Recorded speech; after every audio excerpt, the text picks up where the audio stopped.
বিড়ালকে ভালোবাসবেন। ও মুসলমান শুনে নাও, আল্লাহর নবীজি, ও মুসলমান শুনে নাও, দিলের কান্ডা লাগা শুনে নাও, পৃথিবীর মধ্যে মহামানব যারা আছে দুনিয়ার মধ্যে বিড়ালকে ভালোবেসেছে।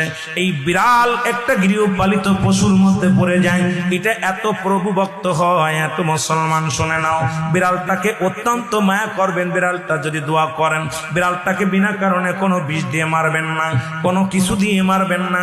ও মুসলমান শুনে নাও, বিড়ালটাকে যত্ন করবেন। বিড়াল যদি অভিশাপ করে, বিলাই যেটা বলা হয়, অভিশাপ করলে সঙ্গে সঙ্গে আমার আল্লাহ কবুল করে নাই। বিড়ালের অভিশাপে মানুষ ফকির হয়ে যায়, বিড়ালের অভিশাপে মানুষগুলো ধ্বংস হয়ে যায়, বিড়ালের অভিশাপে দুনিয়ার সংসারের মতো অশান্তি লেগে যায়।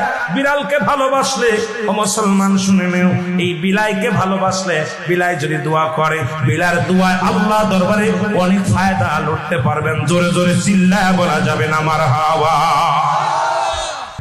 এখানেও নবী বিড়ালকে ভালোবাসতেন। এখনো মক্কা মদিনা অসংখ্য বিড়াল আছে যারা মদিনায় গেছেন হজ করতে, আমাদের সভাপতি সাহেবও গেছে, অসংখ্য বিড়াল